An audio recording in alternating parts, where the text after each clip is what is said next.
Antes de iniciar, te pido por favor suscribirte y activar la campanita de notificaciones para no perderte los siguientes videos. Sin más, les doy la bienvenida a todos los amantes del terror, a la locura. Un trato con el diablo. El trato era simple, nos permitiría hacerle algunas preguntas, y él nos podría hacer algunas preguntas. Es curioso a mi parecer. ¿Qué querría saber el diablo de nosotros? ¿El cielo es real?, le pregunté. Sí, Me contestó con su voz que era como brasas agonizando en una chimenea. y también lo es el infierno. ¿Quiénes irán al cielo? Todo aquel a quien Dios desee tener ahí. ¿Podría ser más específico? ¿Cómo se siente? Empezó a decir y sus ojos se avivaron. ¿Cómo se siente el miedo? Un poco confundido, traté de esclarecer el sentimiento. Mi explicación fue intuitiva, pero él pareció estar satisfecho. ¿Por qué te interesa saber eso?, pregunté disimulando mi sorpresa. Porque cuando Dios me hizo, limitó mi capacidad para sentir miedo. No puedo sentir muchas cosas. ¿Qué es lo que puedes sentir? Dolor. Atento de mi límite de tiempo, reenfoqué la discusión. ¿Podrías precisar tu respuesta anterior sobre el cielo? El cielo está abierto para todas las criaturas de Dios, sin excepciones. En ese caso, ¿tú también puedes ir al cielo, dado que fuiste creado por Dios? Podría, pero no lo haré, ¿Por qué? porque cometí el pecado más ofensivo. Hice lo que solo Dios debería hacer. ¿Te refieres a la creación? El intento no funcionó. Creé mis ángeles con base en mi propia imagen, así que la culpa recae en mí. Están enfrascados en causar sufrimiento y destrucción. Dios dictaminó que sus almas serían condenadas al infierno por toda la eternidad. Los demonios, ¿no? Sí, supongo que sí. No puedo irme al cielo, no si mis creaciones están sufriendo. Por ese motivo decidí que, cuando llegue el momento, viajaré al infierno para sufrir a su lado. Pero, ¿por qué harías eso? Porque las amo. La alarma sonó. Los demás estarán eufóricos cuando reciban la noticia. Comenté sin mucho énfasis al ponerme de pie. ¿Y qué noticia es esa? Que sin importar lo que hayamos hecho, nos iremos al cielo. Pero ustedes no podrán. Ninguno de ustedes, de hecho. Mi voz flaqueó. ¿No fue eso lo que...? Sí, sé lo que dije. Me interceptó modulando un tono exiguamente triste. Pero ustedes no son una creación de Dios. Son la mía.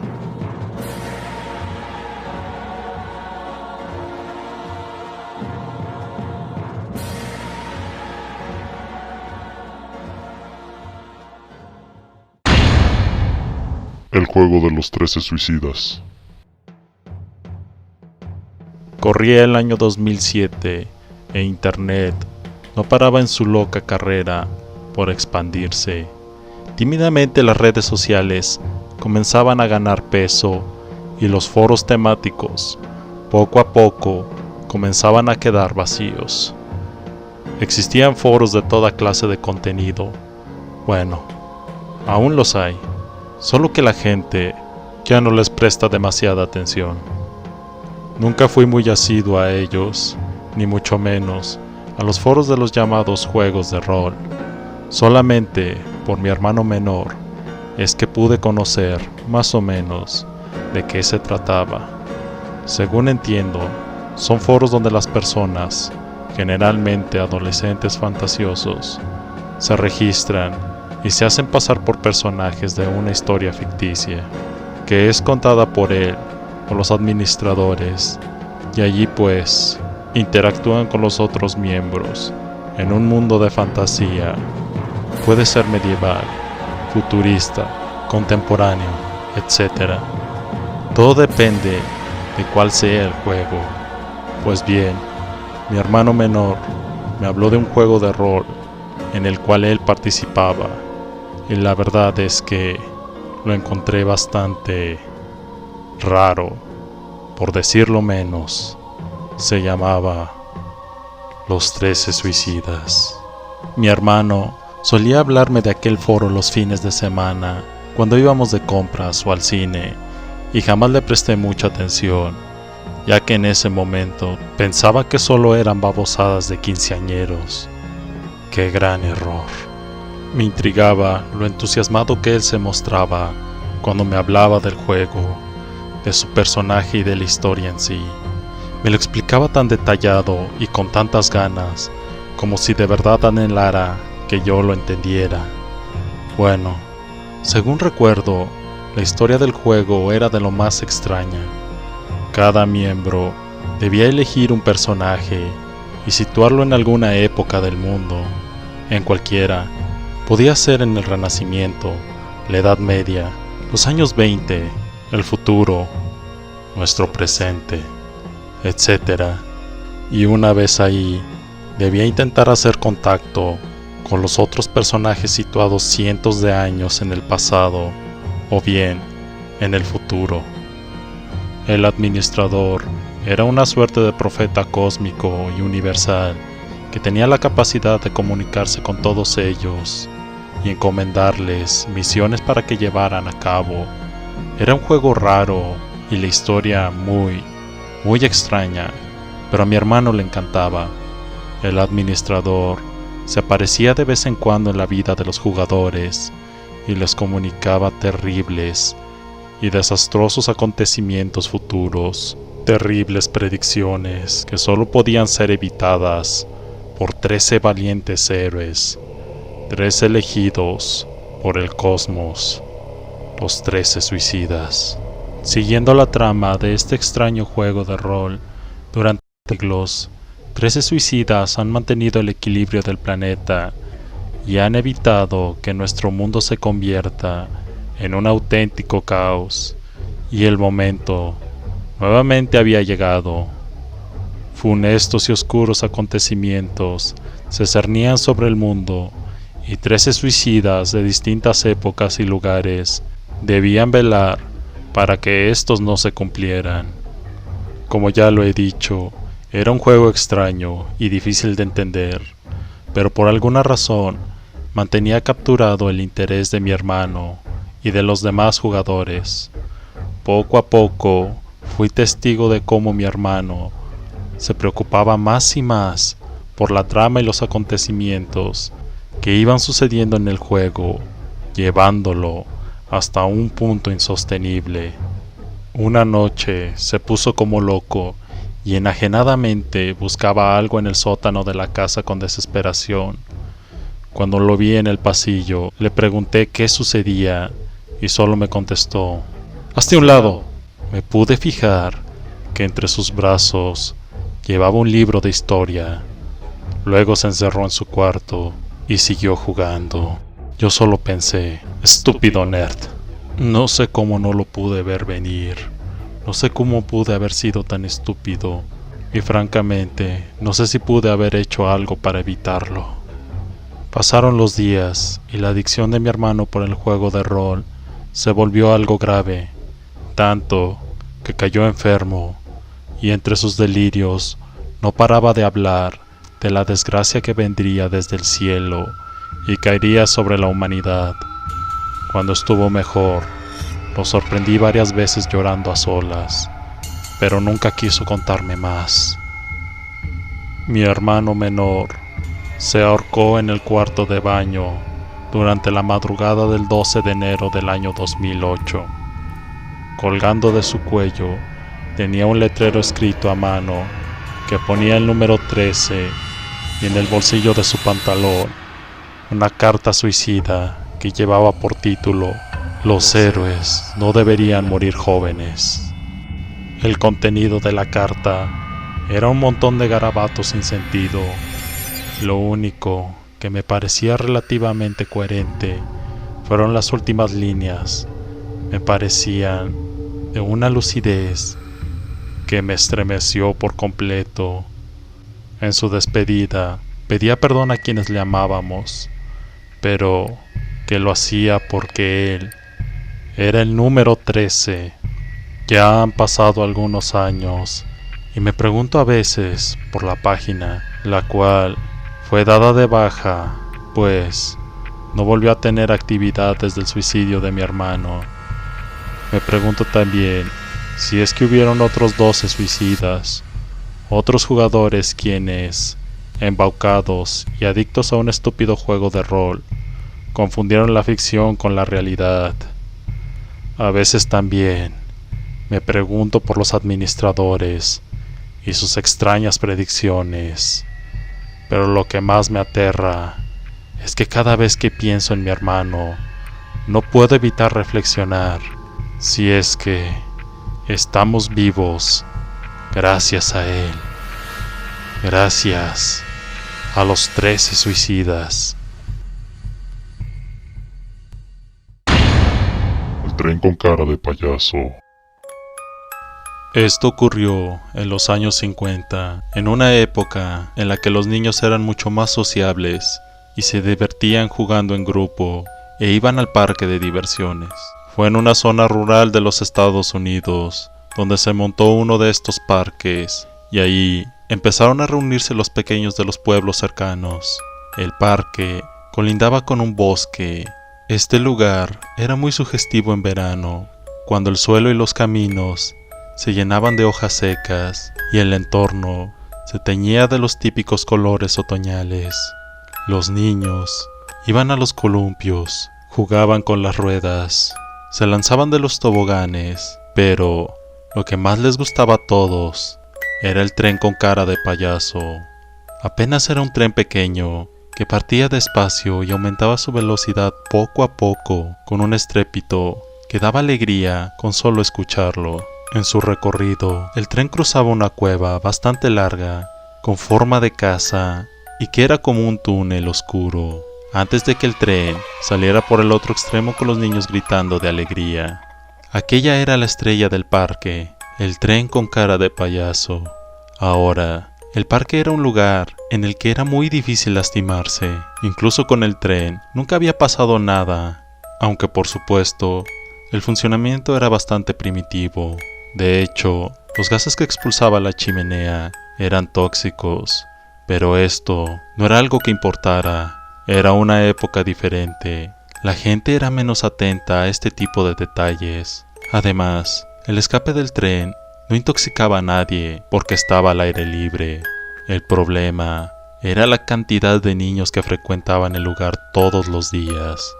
Para los niños de ese tiempo, divertirse era casi obligatorio y siempre se montaban al tren una y otra vez, hasta organizaban turnos para repetir el recorrido. De esta manera, se empezaron a exponer a los gases venenosos con el consentimiento de los padres, quienes ignoraban el peligro que corrían los pequeños. Todos se reían y divertían, niños y adultos por igual.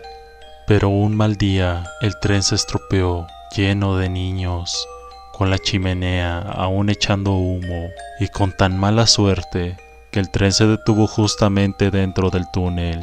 Los chiquillos se veían y gritaban contentos, ignorando lo que les esperaba.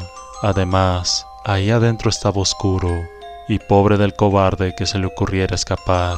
Aquello era lo más emocionante, como cuando se va la luz en casa y uno es pequeño. Se rieron, y rieron por mucho tiempo, hasta que la risa comenzó a apagarse lentamente. Pasaron un par de horas, y una madre llegó aterrorizada al parque, no porque fuera hora de buscar a su hija, sino porque uno de los niños, impulsado por el instinto que les hizo presentir el peligro, había hecho lo que sus compañeros le habían prohibido: escaparse del túnel. Avisaron a los adultos y esta madre fue la primera en acudir al lugar. Trajeron linternas, pero cuando el primer hombre entró en la galería, empezó a toser compulsivamente. En ese mismo instante, el terror se apoderó de todos los adultos que estaban presentes, porque entendieron lo que había ocurrido. El gas de la chimenea del tren había asfixiado a los niños. Llegó la policía, que por fin pudo acercarse al tren. Los niños se habían quedado dormidos dentro del túnel, las caras lívidas, pero con una expresión tranquila. El aire vespertino se llenó de llantos y gritos de dolor. En los años 90, después de estar abandonado durante casi 40 años, alguien decidió nombrar este parque Patrimonio del Estado. En aquella ocasión, para celebrar el evento, como suelen hacer los americanos, reformaron todas las atracciones, arreglaron los columpios, los toboganes, el carrusel, y por supuesto, volvieron a poner en funcionamiento el tren con cara de payaso. Debió haber sido un día de fiesta, pero se convirtió en una leyenda urbana que aún hoy en día sigue aterrorizando a los habitantes de la región. Cuando un grupo de adultos se subieron al tren por pura diversión y solo para hacer el primer recorrido después de tanto tiempo, todos salieron pálidos y se sentían muy mal, porque cuando el tren pasó por el túnel, se escucharon risas de niños pequeños, y todos las oyeron con una claridad aterradora. Desde entonces, el parque fue cerrado, y nadie más ha vuelto a subir al tren con cara de payaso.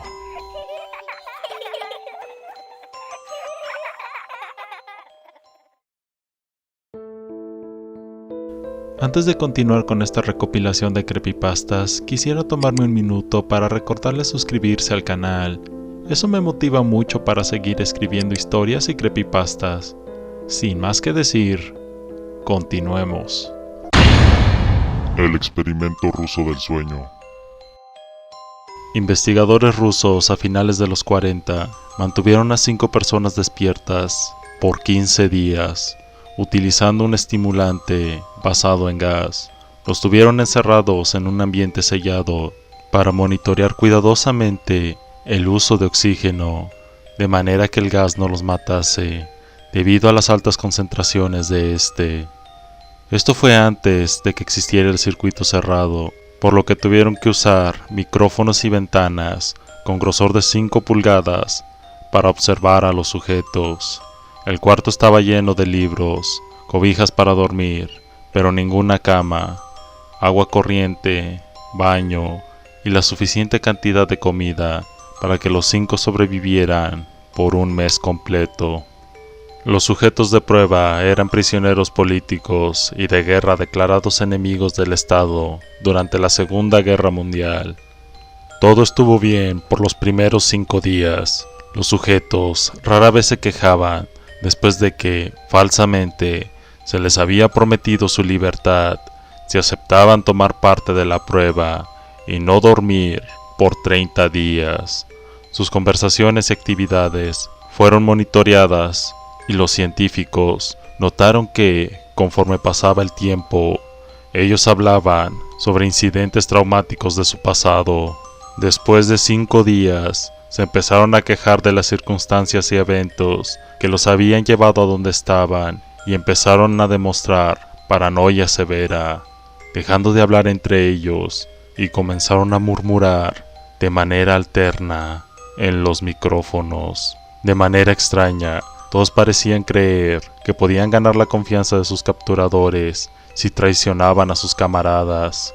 En un principio, se creyó que esto era un efecto del gas.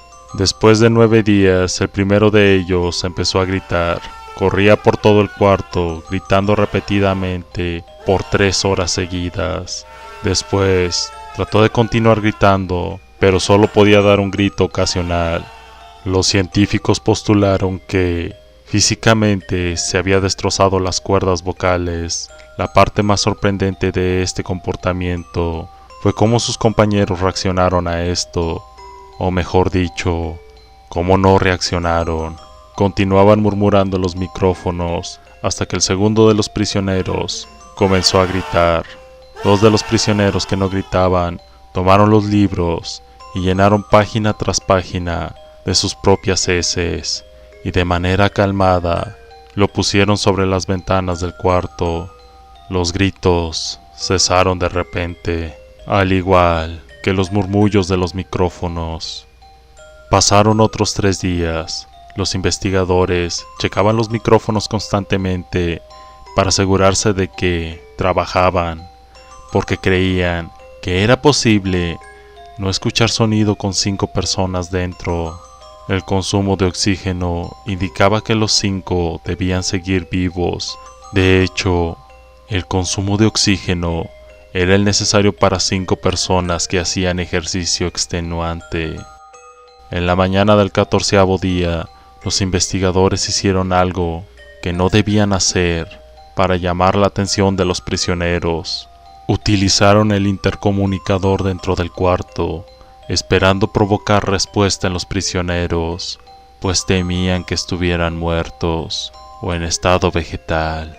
Anunciaron: abriremos el cuarto para probar los micrófonos. Aléjense de las puertas y acuéstense con las manos en su nuca, o les dispararemos. Se les otorgará la libertad a uno de ustedes si obedecen. Para su sorpresa, escucharon solo una frase, con voz calmada: no queremos ser liberados. Hubo un gran debate entre los investigadores y fuerzas militares que financiaban el proyecto. Sin poder provocar más respuestas utilizando el intercomunicador, finalmente se decidieron a abrir el cuarto a la medianoche del día número 15. Se limpió el gas del cuarto y se llenó de aire fresco. Inmediatamente, voces de los micrófonos empezaron a objetar. 3 voces diferentes rogaban por lo más sagrado que encendieran el gas nuevamente. Se abrió el cuarto para sacar a los prisioneros. Estos gritaron como nunca se había oído a un ser humano gritar, al igual que los soldados cuando vieron lo que había dentro. 4 de los sujetos seguían vivos. Las raciones de alimento de los pasados 5 días no habían sido tocadas. Habían pedazos de carne de las costillas y pantorrillas del sujeto muerto colocadas dentro del drenaje del cuarto, bloqueándolo, permitiendo que 4 pulgadas de agua se acumularan en el piso. Los 4 sobrevivientes también tenían pedazos de piel y carne arrancada de sus cuerpos.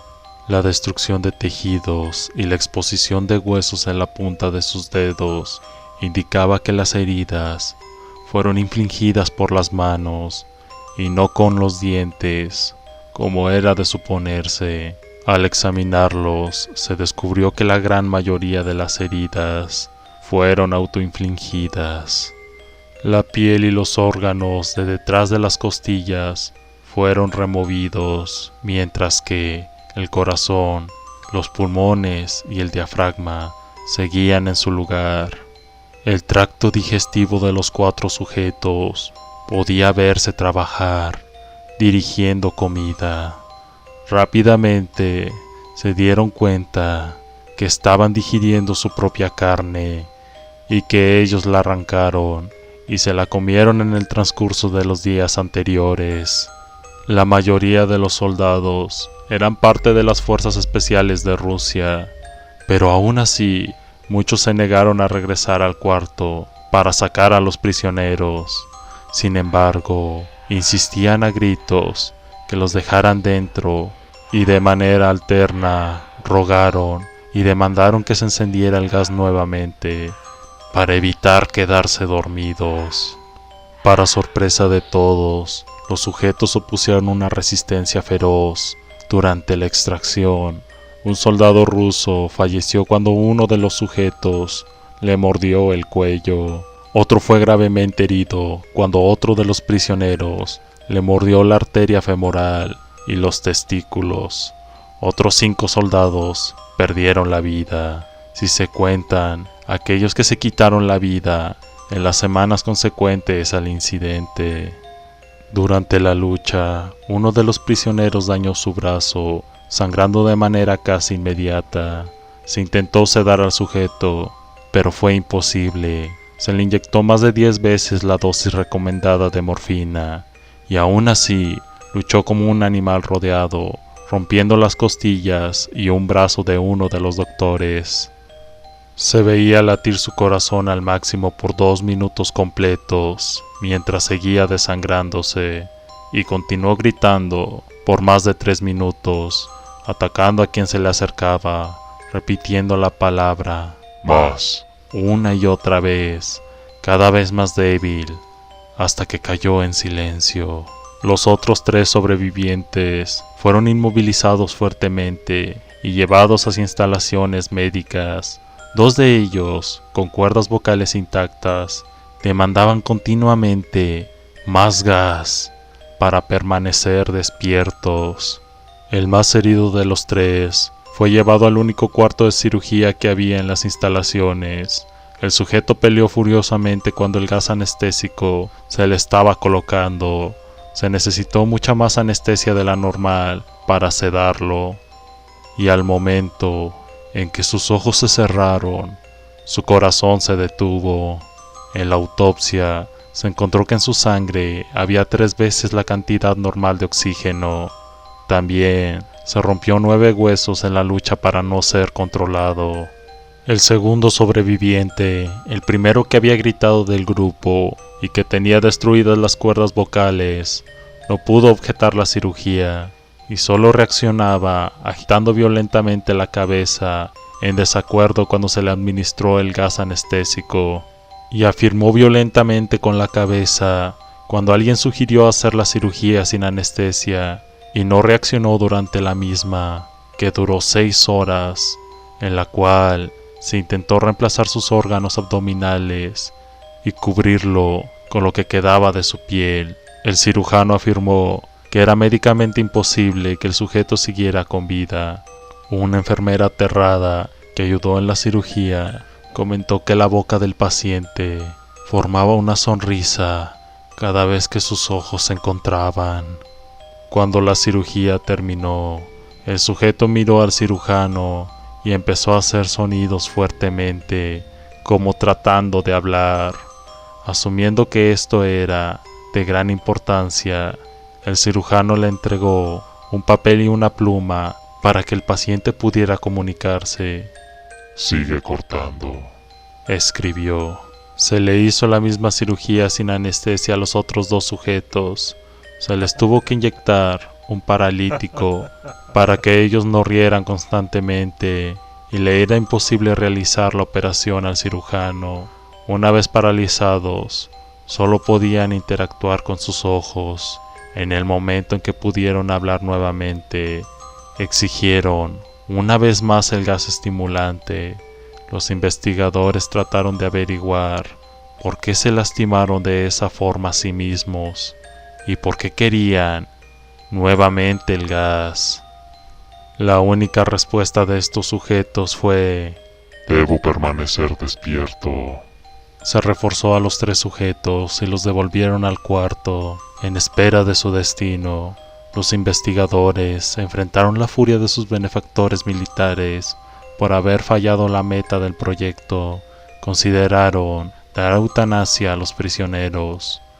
Pero el comandante, un ex KGB, vio potencial en el proyecto y en lugar de cancelar el experimento, decidió ver qué pasaría si ponían el gas nuevamente.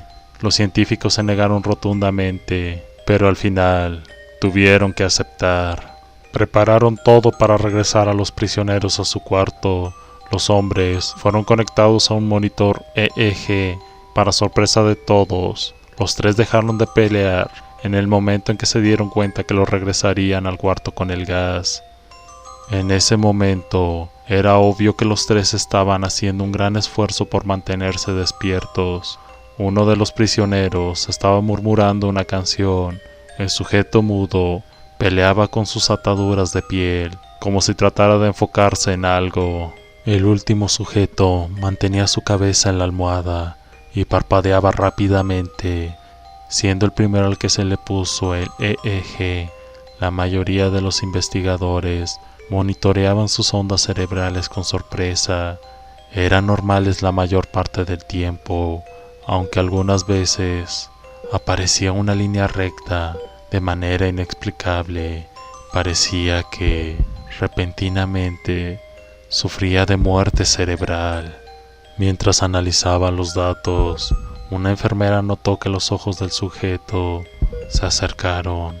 Sus ondas cerebrales cambiaron inmediatamente por las de sueño profundo. Luego se pusieron rectas y de manera simultánea su corazón se detuvo. El único sujeto que quedaba y que podía hablar comenzó a gritar para que lo encerraran en ese momento. Sus ondas cerebrales mostraron las líneas rectas del sujeto que acababa de morir por quedarse dormido. El comandante dio la orden de sellar el cuarto con los 2 prisioneros dentro, junto con 3 de los científicos. Uno de los 3 inmediatamente tomó un arma y abrió fuego contra el comandante, matándolo de un tiro entre los ojos. Después, apuntó al prisionero mudo y le voló el cerebro. Por último, apuntó al prisionero que quedaba vivo, mientras que los demás investigadores escaparon del cuarto. No me encerrarán con estas cosas, no contigo, le gritaba el prisionero que estaba atado al camastro. ¿Qué eres?, demandó. Necesito saber. El prisionero sonrió.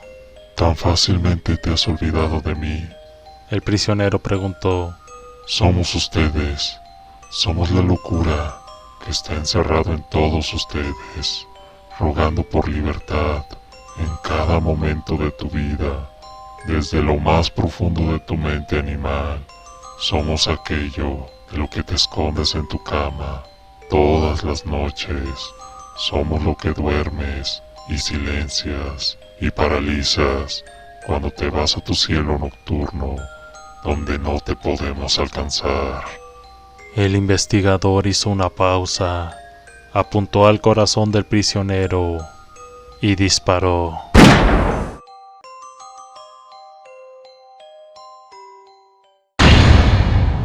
Entre las montañas. 122 días han pasado desde que regresé del hospital. Estoy sentado en mi sillón favorito, mirando por la ventana oeste de la cabaña de mi hermano. Desde la segunda planta, tengo una vista perfecta de las montañas gemelas, las que, en otro tiempo, llamé los senos de Afrodita. Les di ese nombre por lo perfectos que son, tan idénticos el uno del otro, casi unidos, gigantescos, y son tan hermosos que parecen fuera de este mundo, una verdadera obra maestra de la naturaleza. Además, el sol siempre se escondía entre ellos. Observar su descenso desde la cabaña de mi hermano era lo único que me hacía feliz. Era como ver el rostro de la diosa de la belleza desde su abdomen. Su cegadora hermosura me hacía sonreír. Pero incluso eso, el rostro de la perfección, perdió valor desde la muerte de mi amada Margaret. Oh, mi amada, ¿por qué tenías que irte? ¿Por qué tenías que dejarme solo? Ya pasaron 170 días desde su muerte, pero aún tengo pesadillas con ese trágico accidente. No fue un accidente. Yo la maté. ¿Cuántas veces habré escuchado en la televisión y en la radio las palabras «No conduzcas y bebe»? Y yo, como el perfecto imbécil que soy, las ignoré deliberadamente, y el resultado de esa estúpida decisión fue la muerte de mi amada y un daño permanente en mis piernas. Según los médicos, podría volver a caminar e incluso trotar con suficiente terapia, pero sin mi amada no encuentro motivos para ponerme de pie. ¿Qué objetivo tiene sostener mi cuerpo si mi alma está hundida hasta el cuello con el dolor, la desesperación y el odio malsano que me tengo a mí mismo por provocar la muerte de mi amada Margaret? Pero quizás debería intentar levantarme por mi hermano, mi querido hermano mayor Clark. Él también ha sufrido mucho desde mi accidente, desde hace 6 meses que está conmigo y desde que salí del hospital hace 4 meses que vivo con él. Mi hermano cocina, lava y cumple mi capricho diario. Me trae al segundo piso de su cabaña para ver descender el sol por los senos de Afrodita. Sé que le duele la espalda al subirme, pero él no se queja. Quiere verme feliz de nuevo, pero no puedo, y en verdad lamento que malgaste su vida conmigo. Sé que estaba saliendo con una chica de cabello dorado en la ciudad al norte, pero desde que estoy viviendo con él, Clark no la ha visto ni una sola vez. Quiero decirle que salga, quiero gritarle que no lo necesito, que viva su vida y que sea muy feliz, pero no puedo, porque en el fondo sé que lo necesito. Pensé que ya nunca encontraría un motivo para levantarme, pero me equivoqué. Dios del cielo, qué equivocado estaba. El sol comenzó a descender, como siempre. Como todos los días, bajaba lentamente por las montañas del oeste. A cada segundo, su luz naranja comenzaba a desvanecerse y el gigante amarillo lucía enfermo, o más bien agotado. Parecía querer irse a dormir detrás de los senos de Afrodita, pero cuando estaba a 3 minutos de desaparecer por completo, vi algo que emergía imponente de entre las montañas. Era una cornamenta, 2 cuernos tan grandes que proyectaban una sombra tan oscura que cubría la cabaña donde me encontraba.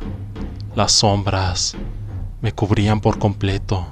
Parecía como si me hubiera sumergido en un pozo oscuro.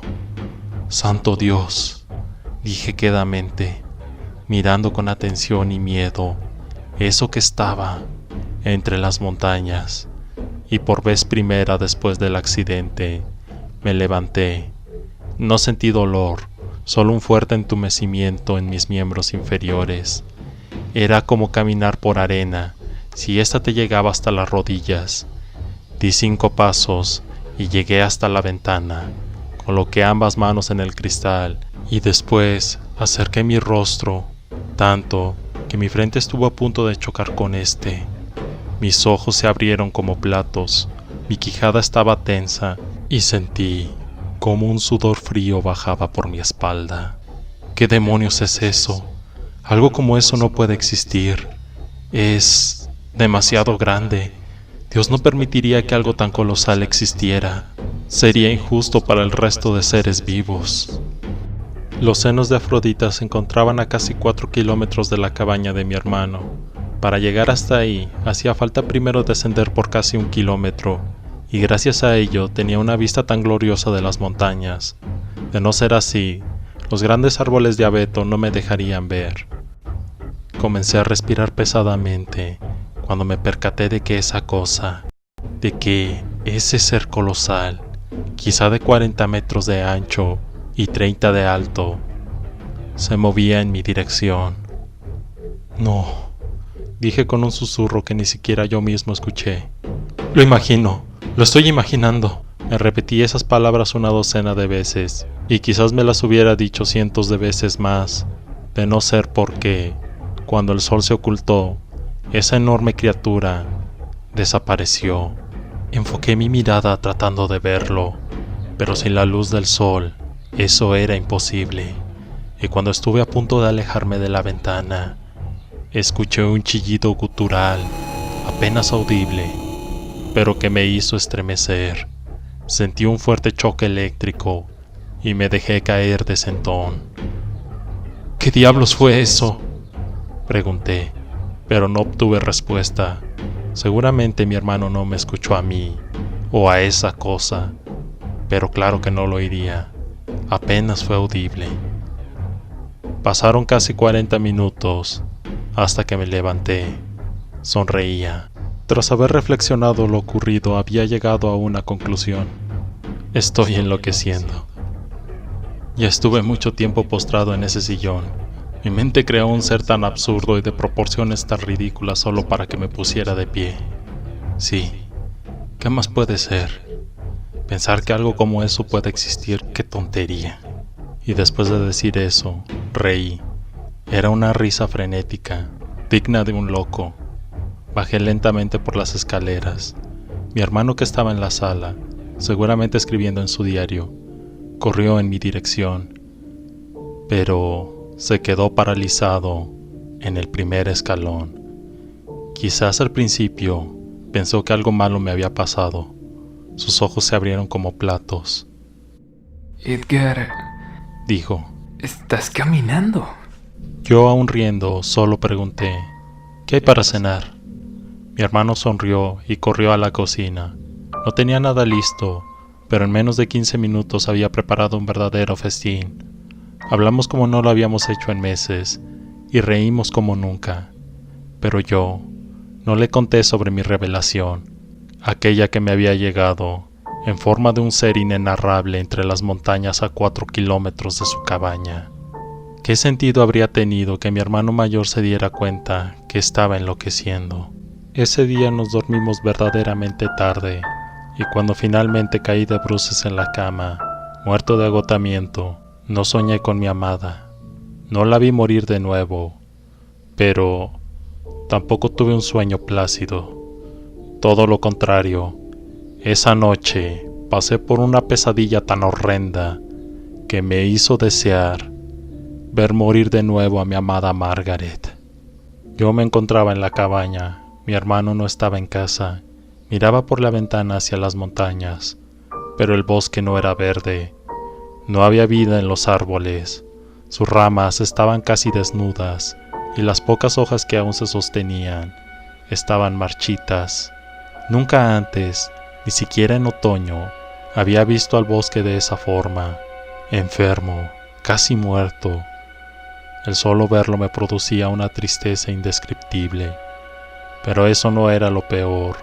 Detrás de los troncos se hallaba algo, un ser que me espiaba desde la lejanía.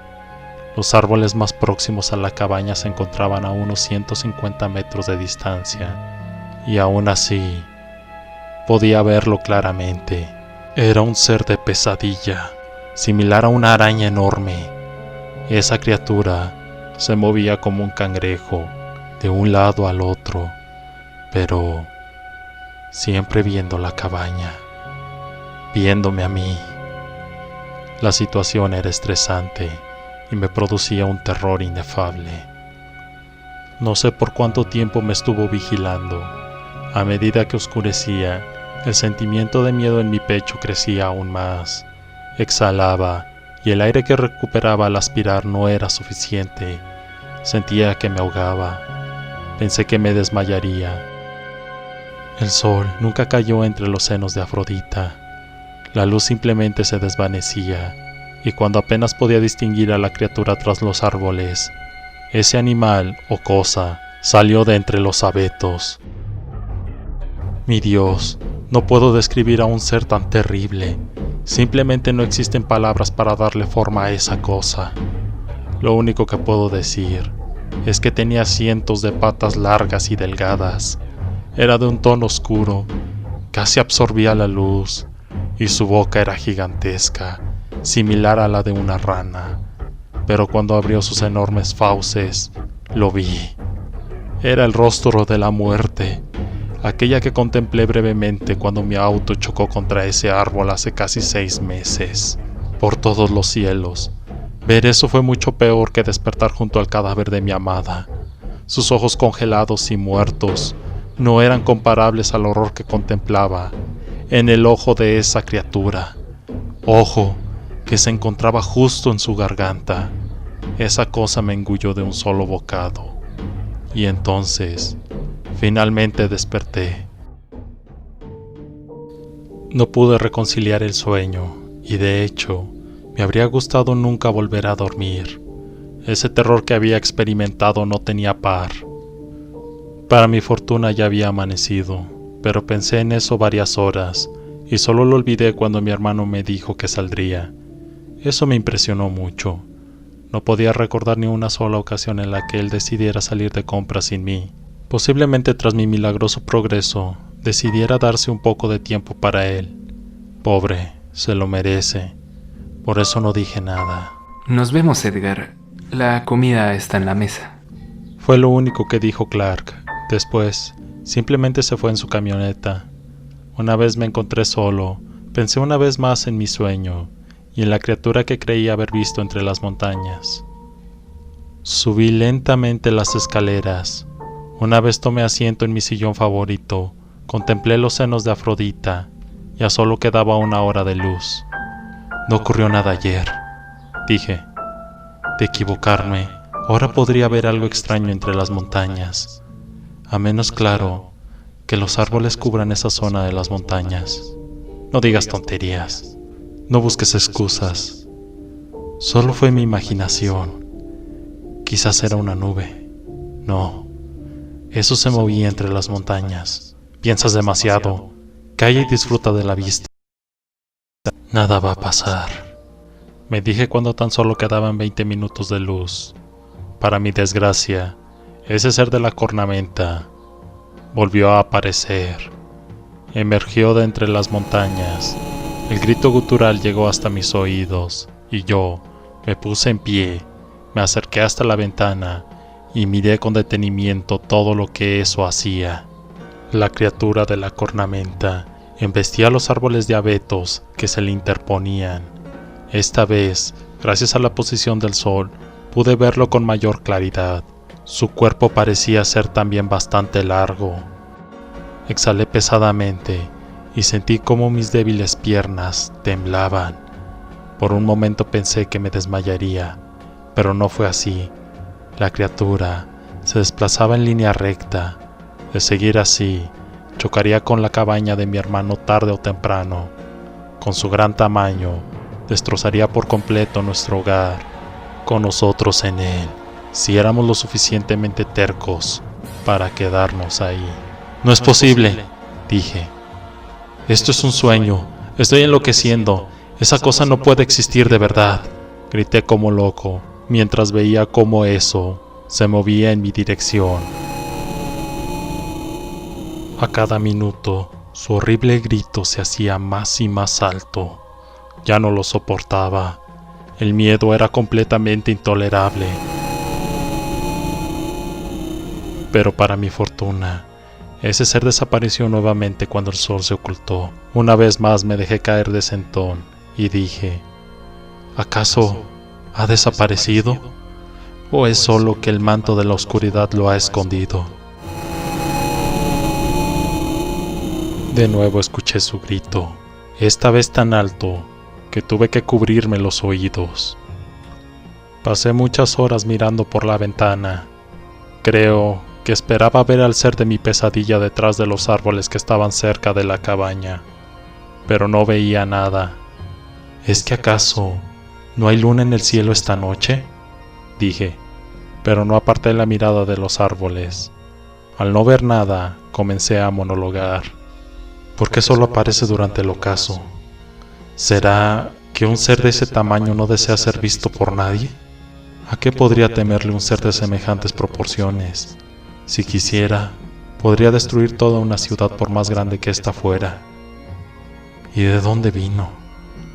¿Qué sitio en el mundo podría resguardar semejante criatura? Quizá viene del mar.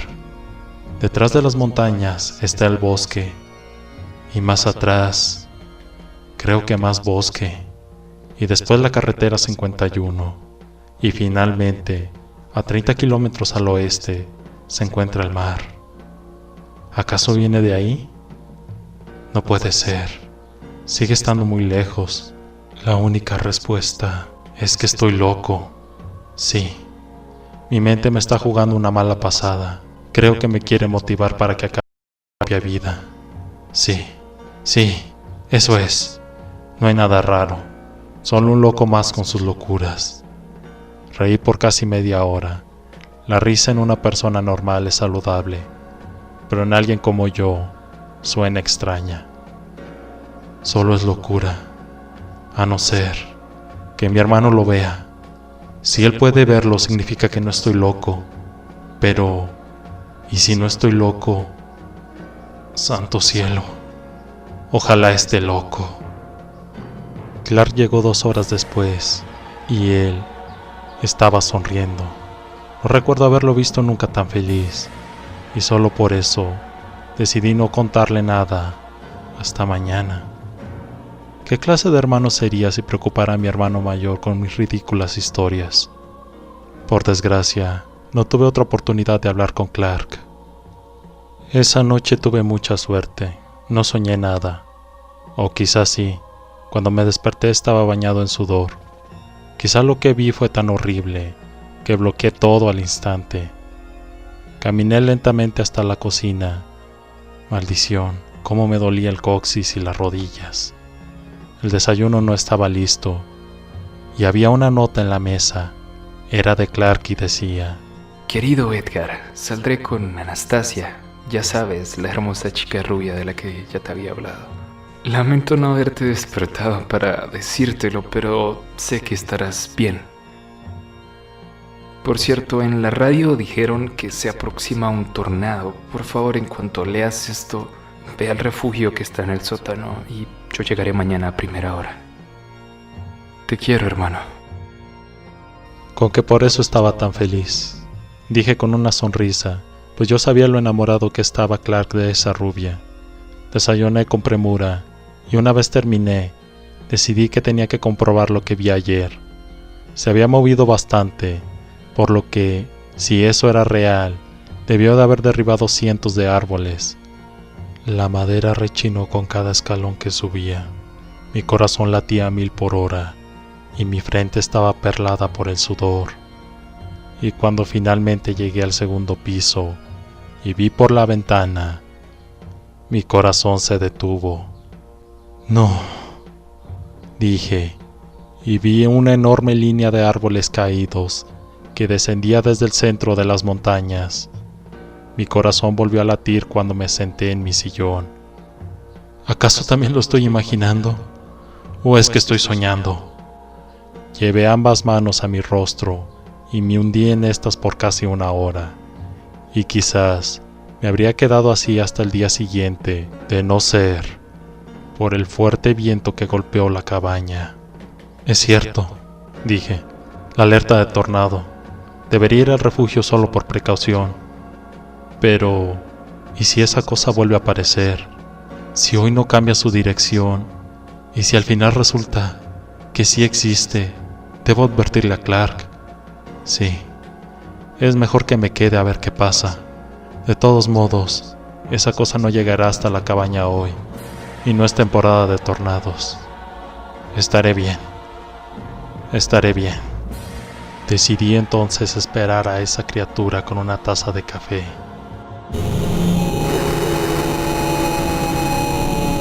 Pero antes de levantarme, lo vi de nuevo. Escuché su grito y otra vez comenzó a descender por las montañas. Eran las 2 de la tarde, por lo que pude verlo perfectamente. Era café, casi negro. Tenía 2 líneas en lo que suponía era su espalda. Desde mi ángulo, parecía una cruz. Y lo que antes pensé que era una cornamenta, ahora identifiqué como 2 colosales tenazas. 8.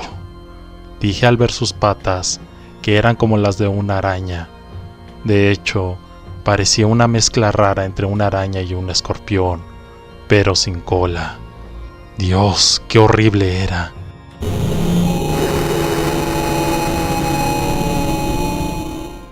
Llevé mis manos a los oídos y me levanté. Miré por la ventana horrorizado al notar cómo esa cosa se desplazaba a una velocidad muy superior a los días anteriores. Viene hacia acá, dije quedamente.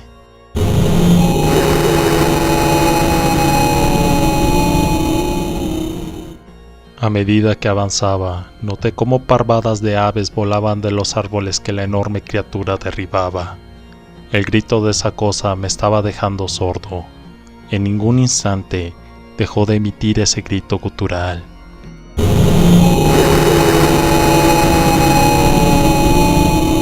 ¿Qué hago?, grité. No creo llegar al refugio. No podría correr aunque me costara la vida, y quizás ese era el caso. No, dije. Ese demonio no puede existir. Nada como eso puede ser real. No puede lastimarme. Si fuera un tornado o un incendio podría temer. Pero eso no es real. No es real. No puede ser real.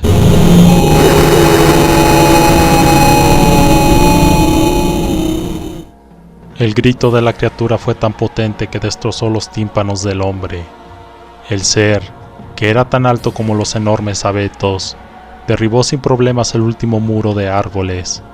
Edgar entonces sintió que moría de terror, pues esa criatura tenía 5 ojos, y en cada uno de ellos podía ver a la muerte.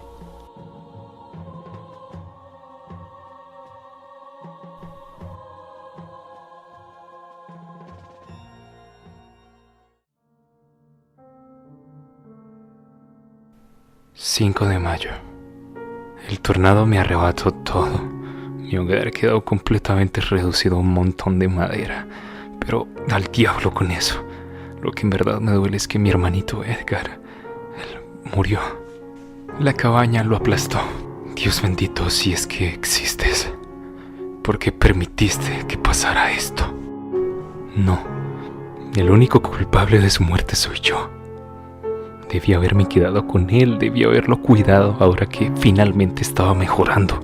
Pero fui un maldito egoísta. No quise esperar un poco más. Perdón, Edgar. Tan solo puedo imaginar la desesperación que debiste sentir al no poder caminar hasta el refugio. Seguramente pensaste que yo era un monstruo. Seguramente me odiaste cuando los fuertes vientos huracanados golpearon la fachada de la cabaña y yo no fui hasta tu habitación. Me da tanta rabia cuando pienso que quizá ni leíste la nota que te dejé. Tal vez te despertaste tarde o quizás abriste los ojos y me gritaste y yo, claro, no podía responder porque egoístamente me fui. Quizá ese día te dolía mucho la espalda o las piernas y no pudiste caminar. Soy despreciable. También maldigo nuestra suerte, ya que mi cabaña fue la única que el tornado destrozó. Mi pobre hermano. Tenías que sufrir tanto en vida. ¿Por qué sobreviviste a aquel fatídico accidente para tener una muerte tan injusta? Se me han acabado las lágrimas. Ya no puedo llorar más ni tampoco escribir. Solo puedo pedirte perdón una vez más. Discúlpame, hermano.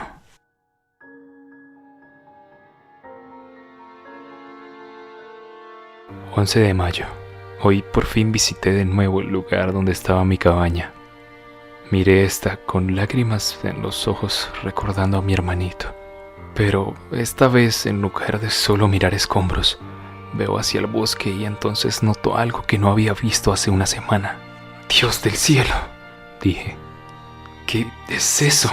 Entre las montañas que Edgar llamaba los senos de Afrodita, veo una enorme línea de árboles aplastados, como si algo realmente grande hubiera pasado sobre ellos. ¿Acaso esto lo provocó el tornado? Digo quedamente, tratando de imaginar qué otra cosa podría derribar tantos miles de abetos, dejando una línea recta de árboles muertos y aplastados. Camino hasta quedar justo en el centro. ¡Dios!, digo al estar ahí. Tiemblo de miedo al sentirme tan pequeño e insignificante. Lo que derribó todos estos árboles era enorme, quizás de unos 50 metros de ancho. Los tornados no pueden hacer algo como esto, no importa lo grande que sean. Quizás pudo haberlos arrancado, pero jamás aplastado. Sentía que me desplomaba. Edgar, ¿acaso tú viste lo que provocó esto? Dios, espero que no.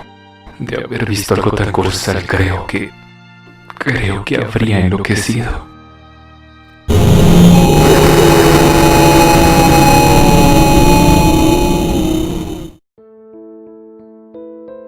Llegamos al final de este video.